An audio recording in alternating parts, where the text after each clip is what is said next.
Reuters, here's what you need to know about the coronavirus right now. Japan to lift emergency curve. Japan will lift a state of emergency in all regions on Thursday for the first time in nearly 6 months, as the number of new cases and deaths falls and the strain on the medical system eases. Prime Minister Yoshihide Suga said daily cases have fallen nationwide from more than 25,000 last month to 1,128 on Monday. But the opening will be gradual, with some curbs on restaurants and large-scale events staying in place for about. The government will introduce a certification system whereby only approved restaurants can stay open until 9 p.m.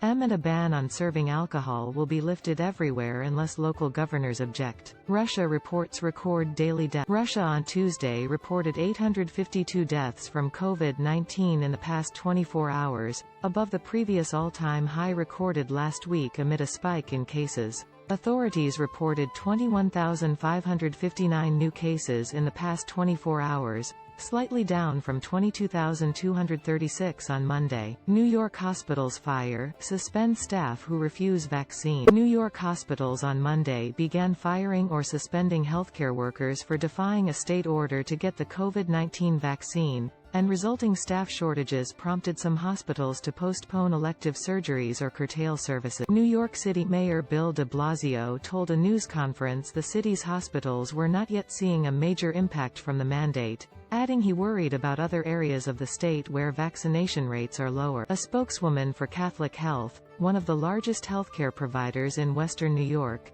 said it had reached full compliance, counting staff members who had been vaccinated, those with exemptions and some who had been suspended without pay. Sydney's unvaccinated warned of social isolation. Sydney residents who are not vaccinated against COVID-19 risk being barred from various social activities even when they are freed from stay-at-home orders in December. New South Wales State Premier Gladys Berejiklian warned, under a roadmap to exit lockdown in Australia's biggest city, unvaccinated people are already subject to delays in freedoms that will be gradually granted to inoculated residents between October 11 and December 1. Sanofi ditches mRNA vaccine. Sanofi is dropping plans for its own mRNA-based COVID-19 vaccine because of the dominance achieved by BioNTech, Pfizer and Moderna in using the technology to fight the pandemic, the company said on Tuesday. The move highlights the challenges of competing, in particular with pioneer BioNTech, which rose from obscurity through its alliance with pharma major Pfizer last year.